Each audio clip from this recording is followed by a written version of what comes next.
Praise the Lord. கர்த்தரும் இரட்சகருமாகிய இயேசு கிறிஸ்துவின் நாமத்தில் உங்கள் யாவருக்கும் என்னுடைய அன்பின் வாழ்த்துக்கள். பிரியமானவர்களே, இன்றைக்கு கூட தியானத்துக்கு ஆதாரமாக யோவான் எழுதின சுவிசேஷம் 5ஆம் அதிகாரம் 14ஆம் வசனத்தை தியானிக்கலாம்.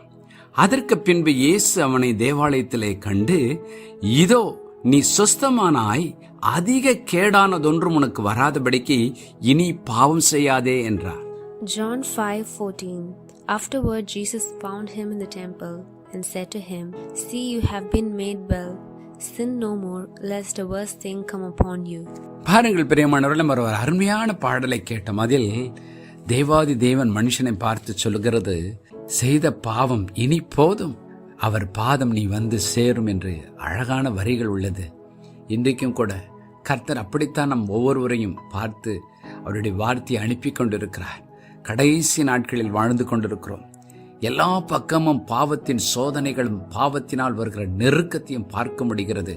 வாலிபர்கள் திசை மாறி செல்வதும், ஏன் வயதானவர்கள் கூட பாவத்தை பால் போல் பருகுகிற ஒரு நாட்களை பார்க்கிறோம்.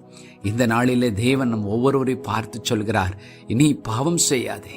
நாம் வாசித்த வார்த்தைகள், 38 வருஷமாய் வியாதிப்பட்ட ஒருவனை இயேசு இரட்சகர் பெதஸ்தா குலத்தண்டை கண்டு அவனை சுகமாக்குகிறார். தேவதூதன் தண்ணீரை கலக்கும் பொழுது எனக்கு சுகம் கிடைக்கும் என்று பல வருடங்கள் காத்து ஏமாற்றத்தோடு புலம்பலோடு இருந்தான். அவனை இயேசு கண்டு அவனை சுகப்படுத்தி விட்டு அவனிடத்தில் சொல்லுகிறார், இனி பாவம் செய்யாதே. இதற்கு மேல் நீ பாவம் செய்தால் இன்னும் அதிக கேடானது வந்துவிடும், ஆகவே பாவம் செய்யாதே என்று சொல்லி அன்போடு அவனை மன்னித்து அனுப்புகிறார். யோவான் எழுதின சுவிசேஷம் 8ஆம் அதிகாரம் 11ஆம் வசனத்திலும் விபச்சார ஸ்திரியை கையும் மையுமாய் பிடித்து அவளை தண்டனைக்குட்படுத்தி கொலை செய்ய வருகிறார்கள். அப்பொழுது இயேசு சொல்லுகிறார், உங்களில் பாவம் இல்லாதவன் இவள் மேல் முதலாவது கல்லெறிய கடவன் என்று உடனே எல்லாரும் சென்று விடுகிறார்கள். அப்பொழுது இயேசு அவளை பார்த்து சொல்கிறார், யோவான் 8:11ஆம் வசனம், அதற்கு அவள், இல்லை ஆண்டவரே என்றாள். இயேசு அவளை நோக்கி, நானும் உன்னை ஆக்கினைக்குள்ளாக தீர்க்கிறதில்லை, நீ போ, இனி பாவம் செய்யாதே என்றார். John 8:11. She said, No one, Lord. And Jesus said to her, Neither do I condemn you. Go and sin no more. இன்றைக்கு இதே வார்த்தை நமக்கு நேராய் கடந்து வருகிறது. மகனே, மகளே, இனி பாவம் செய்யாதே. கடந்ததாய் இருக்கட்டும். உன்னை மன்னித்து உன்னை இரத்தத்தினால் கழுவுகிறேன் என்று சொல்லுகிறார். ஒரு புது சிருஷ்டியாய் கர்த்தர் நம்மை மாற்றுகிறார்.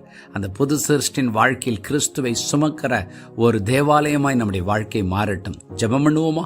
பரலோக பிதாவை, என்னோட இணைந்து ஜெபிக்கிற ஒவ்வொருடைய வாழ்க்கையிலும் பாவத்திற்கு ஒரு முற்றுப்புள்ளி வைக்கிற ஒரு வாழ்க்கையை தாரு ராஜா. அன்று 38 வருஷ வியாதிப்பட்டவனுக்கும் அன்று விபச்சார ஸ்திரீக்கும் நீர் சொன்ன வார்த்தை, இனி பாவம் செய்யாதே.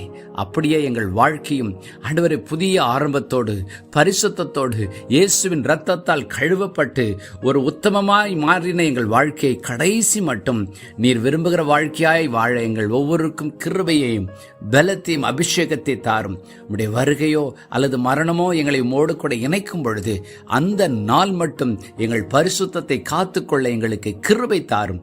இயேசு கிறிஸ்துவின் நாமத்தில் பிதாவே, ஆமென்.